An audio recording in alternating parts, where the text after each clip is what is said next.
Hello बच्चों। और हमारा जो नेक्स्ट टॉपिक है अलजेब्रा ऑफ मैट्रिक्स हम लोग डिस्कस कर रहे हैं।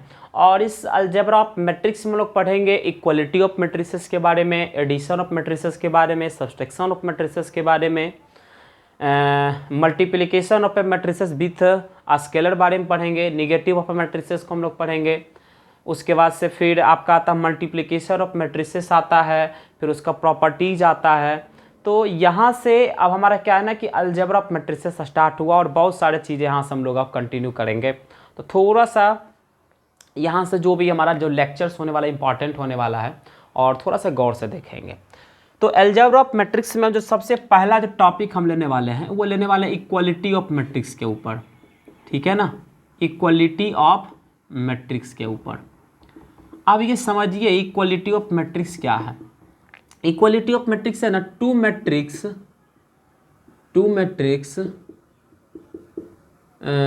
Matrices A and B are said to be equal, two matrices A and B are said to be equal if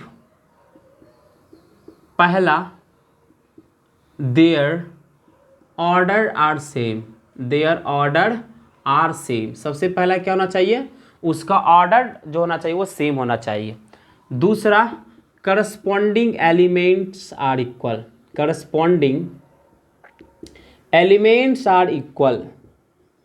elements are equal, ठीक है।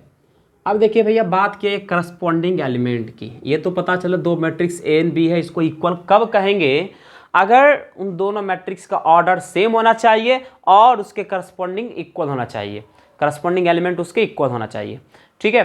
तभी हम कह सकते हैं कि मैट्रिक्स ए और मैट्रिक्स बी हमारा क्या है, इक्वल है। और ये बहुत ही इंपॉर्टेंट कंसेप्ट है, ठीक है। तो करस्पॉन्डिंग एलिमेंट को समझते हैं तो हम लोग दो मैट्रिक्स को लेते हैं।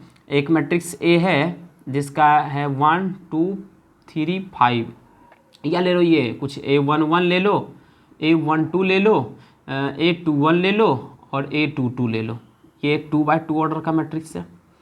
और एक कोई बी मैट्रिसेस है, वो जो आपका है ये ले लो, इसको B11 ले लो और B12 ले लो और ये B21 हो गया और ये B22 हो गया।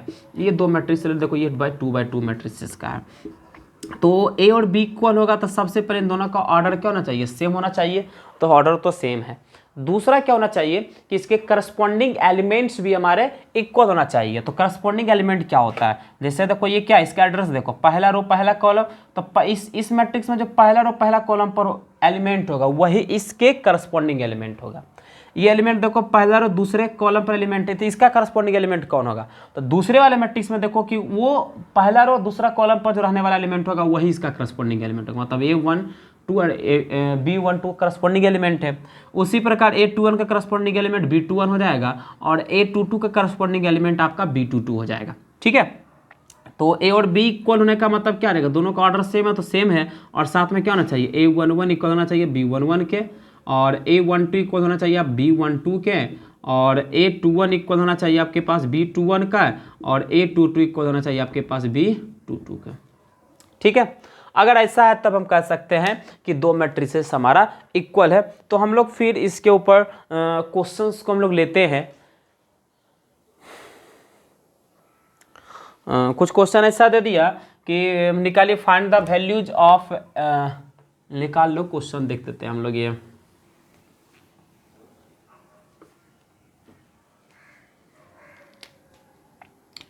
क्वेश्चन हमारा है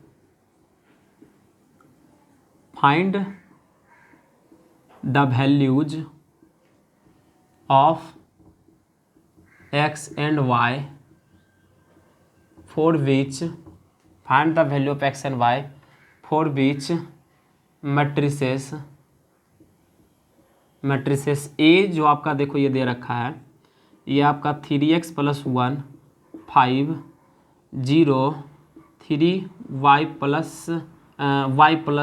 1, और ये इक्वल है बी मैट्रिसेस दे रखा है आपका, ये आपका है दे दिया आपका, ये मान लो कुछ 4 हो गया, ये 5 हो गया, 0 हो गया, और ये दे दिया 3 दे दिया, ये इसके इक्वल है।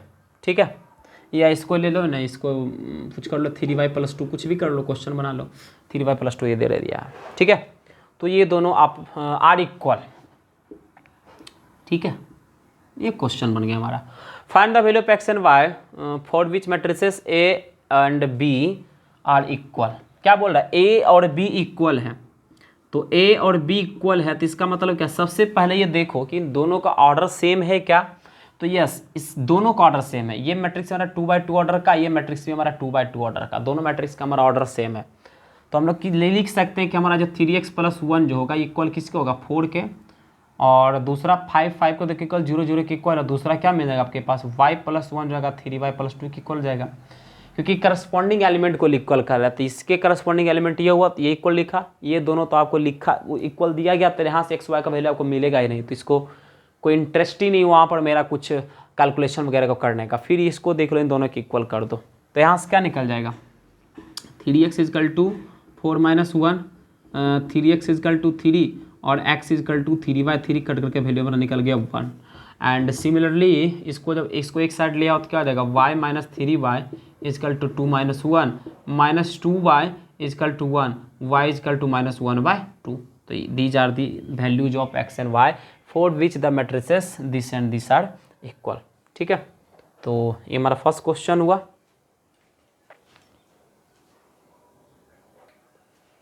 नेक्स्ट कंसेप्ट हमारा इसी पर आता है दूसरा, ये हमारा एडिशन ऑफ मैट्रिसेस है। एडिशन ऑफ मैट्रिसेस, आप समझो एडिशन ऑफ मैट्रिसेस क्या होता है। We are interested, we are going to add 2 matrices. तो 2 मैट्रिसेस को हम लोग कैसे जोड़ते हैं, और जोड़ने से पहले क्या कंडीशन होने चाहिए जिसके रेस्पेक्ट हम लोग क्या कर सकते हैं, इस मैट्रिसेस को हम लोग जोड़ेंगे। तो 2 मैट्रिसेस हमारा है ना, फॉर एडिशन, एडिशन के लिए आपको चाहिए ना कि सबसे पहला क्या रूल होगा। ठीक है, they are of same order, they are of same order. सबसे पहले क्या होना चाहिए, सेम ऑर्डर का होना चाहिए। जिन 2 मैट्रिसेस को या जिन 3 4 जितने भी मैट्रिसेस को आप जोड़ना चाह रहे हो, या जिस मैट्रिसेस को आप जोड़ना चाह रहे हो, उस मैट्रिसेस का आपका ऑर्डर सेम होना चाहिए। पहली बात, जब सेम ऑर्डर का मिल जाता है एलिमेंट, तो फिर क्या करो, उसको एड करस्पॉन्डिंग एलिमेंट। क्या करो उसका, एड करस्पॉन्डिंग एलिमेंट। उसके करस्पॉन्डिंग एलिमेंट को आप क्या करो ना, जोड़ डालो। ठीक है, जैसे एग्जांपल है कि हमारा कोई ए मैट्रिसेस है, और ये मैट्रिसेस हमारा दे रखा है ना कि A11 हो गया, A12 हो गया, A13 हो गया, A21 हो गया, A22 हो गया, A23 हो गया, A31 हो गया, A32 हो गया और A33 हो गया। और B मैट्रिसेस जो हमारा है, ये मैट्रिसेस हमारा हो गया कुछ B11 हो गया, B12 हो गया, B13 हो गया, B21 हो गया, B22 हो गया, B23 हो गया, B31 हो गया, B32 हो गया और B33 हो गया। ये 2 मैट्रिसेस है। तो हमें क्या करना, A+B निकालना है, और A+B भी जो आएगा, जो A और B का जो ऑर्डर होगा उसी ऑर्डर का आपका A+B भी आएगा, क्योंकि आप सेम ऑर्डर मैट्रिसेस को आप जोड़ रहे हो, तो जिस ऑर्डर का A और B होगा उसी ऑर्डर का आपका A+B भी होगा। तो सबसे पहले देखो कि they are of same order होना चाहिए। तो क्या इसका ऑर्डर क्या, 3/3, और इसका भी ऑर्डर क्या हमारा 3/3 है, तो दोनों का सेम ऑर्डर है। जब सेम ऑर्डर है तब क्या कर सकते हो, ये रूल है आपका, अगर सेम ऑर्डर है तभी आप एडिशन का प्रोसेस को प्रोसीड कर सकते हो, अदरवाइज नहीं करोगे। तो हमारा सेम ऑर्डर का मैट्रिक्स हमारा निकला, और जब सेम ऑर्डर का मैट्रिक्स निकल गया तो क्या करो ना, उसके करस्पॉन्डिंग एलिमेंट को जोड़ दो। क्या हो जाएगा आपका, ये A11 + B11, ये क्या हो जाएगा A12 + B12, A13 + B13। यहाँ देखो A21 + B21 करस्पॉन्डिंग एलिमेंट को जोड़ो, A22 + B22, ठीक है, corresponding element, A23 + B23, A23 + B23, उसी प्रकार A31 + B31, A31 + B31, A32 + B32, A32 + B32, A33 + B33, A33 + B33। इस तरह से आप क्या कर दिए, अब जोड़ दिया। जोड़ने के बाद जो रिजल्ट आएगा वही आपका क्या हो जाएगा, रिक्वायर्ड मैट्रिक्स हो जाएगा। तो ये हमारा कुछ थ्योरी था एडिशन ऑफ मैट्रिसेस के ऊपर। हमारे पास क्वेश्चन दिया गया है ना कि ए बराबर डायग 1 2 3 दिया गया है एंड बी बराबर मैट्रिसेस दिया रहा है, तो आपको ए प्लस बी का आपको सम निकालना है। तो देखो हमें आपको बताया था कि जो डायगोनल एलिमेंट जो होता है ना, जैसे ये मान लो कुछ डायगोनल मैट्रिक्स है 1 0 0 0 3 5 0 0 0 5 है, तो इस मैट्रिक्स को हम लोग ऐसे लिख सकते हैं डायग, सिर्फ इसके डायगोनल एलिमेंट को लिख दो 1 3 5, बाद बाकी को छोड़ दो, इसको ऐसे भी लिख सकते हैं। तो उसके करस्पॉन्डिंग आपका दे रखा है कि ए मैट्रिसेस जो है ना वो डायग 1 2 3 आपका दे रखा है। तो ये मैट्रिसेस को आप कंस्ट्रक्ट कर लो, कैसे करोगे, तो ये 1 2 3 ये डायगोनल एलिमेंट हो जाएगा, बाद में के रेस्ट एलिमेंट आपका सारा क्या हो जाएगा, आपका 0 हो जाएगा, ठीक है, रेस्ट वाला एलिमेंट 0, तो ये मैट्रिसेस ये हो गया। प्लस बी निकालना था, तो बी तो आपके पास दे रखा 7 3 2 1 5 9 3 3 4, ठीक है। अब a प्लस बी अपन को करना था, तो हम लोग a प्लस बी को कर लेंगे। अब कैसे, तो देखो करो 1 + 7 = 8, 0 + 3 = 3, 0 + 2 = 2, करस्पॉन्डिंग एलिमेंट को फिर ऐड करना होता है। फिर 0 + 1 = 1, 2 + 5 = 7, 0 + 9 = 9, 0 + 3 = 3, 0 + 3 = 3, 3 + 4 = 7, यही प्लस बी करके देखो हमारा रिजल्ट आ गया, ठीक है। तो नेक्स्ट एप्लीकेशन हम लोग सीखते हैं multiplication of A matrices with a scalar. Multiplication of matrices bye scalar, उसके लिए क्या कर लो ना, मान मेरे पास एक कोई मैट्रिसेस है और ये आपका कुछ है A B C D E F G F L, ये हमारे पास कुछ मैट्रिसेस दे रखा है और आपको क्या करना है ना, आपको किसी स्केलर से इस मैट्रिक्स को मल्टीप्लाई करना है। तो मान लिया कि हमारे पास के कोई स्केलर है और के कोई नॉन जीरो नंबर है, ठीक है ना, तो आपको मल्टीप्लाई करना इस मैट्रिक्स में उस के से, तो के से में मल्टीप्लाई करोगे तो के टाइम्स ये आपको निकालना है। तो multiplication of matrices bye scalar का कंसेप्ट कहता है कि अगर आपको ऐसा कंडीशन आ जाए कि अगर आपको किसी मैट्रिक्स को किसी स्केलर के साथ मल्टीप्लाई करना पड़ जाए, तो आप क्या करो ना कि उस स्केलर एलिमेंट से, उस स्केलर नंबर से उस मैट्रिक्स के सारे एलिमेंट को मल्टीप्लाई कर दो। फिर से सुनो मेरी बात को कि अगर किसी नॉन जीरो नंबर से किसी मैट्रिक्स को मल्टीप्लाई करना हो, तो उस नॉन जीरो नंबर से उस मैट्रिक्स के सारे एलिमेंट को मल्टीप्लाई कर दो और उसके बाद जो रिजल्ट आएगा वही आपका के टाइम्स ऑफ ए होगा, ठीक है। तो चलो के टाइम्स ऑफ ए के लिए क्या करना पड़ेगा, के से इसमें भी मल्टीप्लाई कर दो तो क्या हो जाएगा, के हो जाएगा, के बी हो जाएगा, के सी हो जाएगा, के डी हो जाएगा, के ई हो जाएगा, के एफ हो जाएगा, के जी हो जाएगा, के एफ हो जाएगा और के एल हो जाएगा। इसके हर एक एलिमेंट में क्या से मल्टीप्लाई कर दो। वही फिर आपका होता है negative of a matrices, negative of a matrix, ये क्या होता है भैया, तो कोई दिक्कत नहीं, किसी मैट्रिक्स को निगेटिव बनाना है आपको, मतलब ए हमारा कोई मैट्रिक्स है, आपको 1 2 3 4 5 7 ये दे रखा है और आपको बनाना निगेटिव इसी का। निगेटिव बनाने के लिए क्या करना है आपको, माइनस टाइम्स ऑफ ए बनाना। तो माइनस ए कैसे बनेगा, तो माइनस ए बनेगा आपका कि -1 से ए में मल्टीप्लाई कर दो तो माइनस ए बन जाएगा। तो -1 से ए मल्टीप्लाई करने का मतलब क्या हुआ कि आप -1 एक स्केलर है, इस स्केलर से आप इस मैट्रिक्स से मल्टीप्लाई करना चाहते हैं। तो कंसेप्ट आपका क्या कहता है कि अगर आप किसी स्केलर से किसी मैट्रिक्स में अगर आप मल्टीप्लाई करना चाहते हैं तो उस स्केलर से उस मैट्रिक्स के हर एक एलिमेंट को आप मल्टीप्लाई कर दो, ठीक है। तो आपका क्या हो जाएगा, आपका ये -1 हो जाएगा, ये -2 हो जाएगा, ये -3 हो जाएगा, मल्टीप्लाई के -4 हो जाएगा, ये -5 हो जाएगा और ये -7 हो जाएगा। तो ये हमारा क्या होगा, निगेटिव ऑफ अ मैट्रिक्स हो गया, ठीक है, समझ में आया। फिर नेक्स्ट हमारा जो एप्लीकेशन है निगेटिव ऑफ ए मैट्रिक्स के बाद, वो नेक्स्ट एप्लीकेशन हमारा है subtraction of matrices, subtraction of matrices.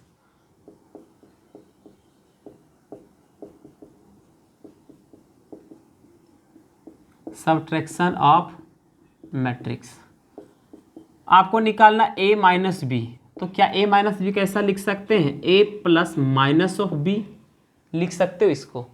कहने का क्या मतलब हुआ कि आपको a माइनस बी निकालना है ना, तो b का निगेटिव मैट्रिक्स निकाल लो और a के साथ आप जोड़ दो तो आपका a माइनस बी निकल जाएगा। ठीक है, और सेम यहाँ पर भी वही रहेगा, फंडा है कि आप ऑर्डर आपका ए और बी का सेम होना चाहिए सब्सट्रैक्शन के लिए। फिर दूसरा क्या है कि बी को निगेटिव बना दो और उसके बाद फिर क्या है, ए के साथ आप जोड़ दो, या फिर इसको लोकल लैंग्वेज में ऐसा भी कह सकते हैं कि कंडीशन क्या है, आर ऑफ सेम ऑर्डर। कौन are of same order? Matrix are of same order. और दूसरा subtract corresponding element, subtract corresponding element. ठीक है, उसके करस्पॉन्डिंग एलिमेंट को हम लोग क्या कर देंगे, घटा देंगे। तो इससे हमारा क्या हो जाएगा, दोनों मैट्रिक्स के बीच में सब्सट्रैक्शन ऑपरेशन लग जाएगा और फाइनली उन दोनों मैट्रिक्स का सब्सट्रैक्शन हमें पता लग जाएगा। हमारे पास एक क्वेश्चन है, हमको x और y का वैल्यू निकालना है और हमारे पास दे रखा है 2x माइनस वाई बराबर this and x plus 2y equal to this. ये हमारे पास ये दे रखा है और हमको क्या करना है, इसको सोल्व करना है। तो कोई बात नहीं है सर, आइए हम लोग इसको सोल्व करते हैं। सवाल ये उठता है कि इसको हम लोग कैसे सोल्व करेंगे। तो कोई बात नहीं है सर, आप ये इसको लीनियर इक्वेशन की तरह ट्रीट कीजिए, लीनियर इक्वेशन इन 2 वेरिएबल्स, जैसा कि आप लोग क्लास 10th में कर चुके हैं। तो ये देखो क्या है आपका 2x माइनस वाई बराबर आपका, तो ये दे रखा है ना 6 माइनस 6 और 0 माइनस 4 2 और 1, और आपका x प्लस 2y बराबर आपका दे रखा है ना, क्या दे रखा है 3 माइनस 2 2 1 और 5 माइनस 7। तो क्या करो, इसमें 2 से मल्टीप्लाई कर दो तो ये 2 सेम हो जाएगा, ये कट जाएगा। तो चलो इसमें 2 से मल्टीप्लाई कर दे। जब 2 से मल्टीप्लाई करेंगे तो आपको क्या मिल जाएगा, देखो ये 4x और माइनस 2y, और 2 से फिर मल्टीप्लाई इससे भी करना पड़ेगा। तो 2 स्केलर है, इसमें मल्टीप्लाई करना इस मैट्रिक्स के साथ, तो क्या करना पड़ेगा, इसके हर एलिमेंट के साथ 2 का मल्टीप्लिकेशन करना होगा। तो 6 इंटू 2 हो जाएगा 12, माइनस 6 इंटू 12 माइनस 12, 0 इंटू 2 हो गया 0, माइनस 2 इंटू माइनस 4 इंटू 2 हो जाएगा माइनस 8, 2 इंटू 2 हो जाएगा 4 और 1 इंटू 2 हो जाएगा हमारा 2। ठीक है, और ये तो आपका रह जाएगा as it is x plus 2y is equals to 3 minus 2 2 1 और 5 माइनस 7। अब क्या करो ना, इसको जोड़ दो, ये जुट जाएगा, तो जोड़ोगे तो ये दोनों कट जाएगा, तो क्या हो जाएगा आपका 5x बराबर बचेगा आपका। जोड़ने में देखो इसका भी ऑर्डर क्या है, इसका भी ऑर्डर देखो 2/3 है, इसका भी ऑर्डर 2/3 है, तो ऑर्डर सेम है। अब करस्पॉन्डिंग एलिमेंट को जोड़ा जा सकता है, तो क्या हो जाएगा, देखो 12 3 15 हो जाएगा, इसके करस्पॉन्डिंग है माइनस 12 प्लस 2 तो ये जाएगा माइनस 10, 0 प्लस 5 तो हो जाएगा ये 5, माइनस 8 प्लस माइनस 2 तो हो जाएगा माइनस 10, 4 1 हो जाएगा 5 और 2 माइनस माइनस 7 हो जाएगा आपका 9 हो जाएगा। ठीक है, ये आपका 5x निकल गया। तो x बराबर क्या हो जाएगा, इधर जाकर के 1/5 सब फिर आपको मल्टीप्लाई करना पड़ेगा, तो आपका हो जाएगा ये 15 माइनस 10 और 5 माइनस 10 5 और 9, 5 से मल्टीप्लाई कर दो तो 1/5 से, तो क्या हो जाएगा आपका 3 हो जाएगा, ये माइनस 2 हो जाएगा, ये 1 हो जाएगा, ये माइनस 2 ये 1 और ये आपका 9/5 हो जाएगा। जोड़ना था ना जी, 5 हो जाएगा, माइनस 5 होगा तभी हो जाएगा आपका -1 होगा, सॉरी। ठीक है, तो x का वैल्यू अब निकल गया। आप वही क्या करो ना, x का वैल्यू इसमें से कोई इक्वेशन में रख दो, y का वैल्यू आपका निकल जाएगा। ठीक है, तो रख देते हैं इसमें x का वैल्यू। तो x का वैल्यू रखेंगे तो क्या हो जाएगा आपका, ये 2y बराबर आपका निकल जाएगा आपके पास। ये देखो ये 3 माइनस 2 2 1 5 माइनस 7, क्या कर रहे हैं इक्वेशन 2 में रख दें, आइए -2y हो जाएगा, सॉरी -x हो जाएगा। तो x का वैल्यू इसमें रख देंगे, 2y बराबर आपका क्या हो जाएगा, देखो ये 3 माइनस 2 2 1 5 माइनस 7, अब माइनस फिर हो जाएगा आपके पास 3 माइनस 2 1 माइनस 2 1 और -1। अब यहाँ पर देखो क्या लगेगा, सब्सट्रैक्शन ऑफ मैट्रिक्स का कंसेप्ट लगेगा। तो सब्सट्रैक्शन ऑफ मैट्रिक्स का क्या कंसेप्ट है, कंसेप्ट ये है कि दोनों मैट्रिक्स का सबसे पहले ऑर्डर सेम होना चाहिए। अगर दोनों मैट्रिक्स आपका सेम ऑर्डर का है तो उसके करस्पॉन्डिंग एलिमेंट को क्या कर दो, घटा डालो। तो हम देखें कि दोनों मैट्रिक्स हमारा 2/3 ऑर्डर का है और ये भी हमारा 2/3 ऑर्डर का है, तो करस्पॉन्डिंग एलिमेंट को हम घटा डालेंगे। तो फाइनली जो 2y जो हमारा आएगा, 3 में से 3 गया 0, 2 माइनस -2 हो जाएगा, ये 2 माइनस -2 हो जाएगा 4, 5 माइनस 1 हो जाएगा 4, -2 प्लस 2 हो जाएगा 0, -1 हो गया 0, -7 प्लस हो जाएगा -6 हो जाएगा, ये 2y तो फाइनली y बराबर क्या निकल जाएगा, तो 2 से डिवाइड करना पड़ेगा 1/2 से, ठीक है। 1/2 टाइम्स ऑफ हो जाएगा 0 4 4 0 0 और -6 हो जाएगा। अगेन फिर देखो क्या हो गया कि इसमें 1/2 से का मल्टीप्लाई हुआ 0 है ना, 1/2 से इस मैट्रिक्स का मल्टीप्लिकेशन करना है तो 1/2 इंटू 4 हो जाएगा आपका 2, अगेन 1/2 इंटू 4 हो जाएगा 2, अगेन 1/2 इंटू 0 0 और ये -3, तो ये हमारा y का वैल्यू निकल गया, हमारा ये x का वैल्यू निकल गया, ठीक है।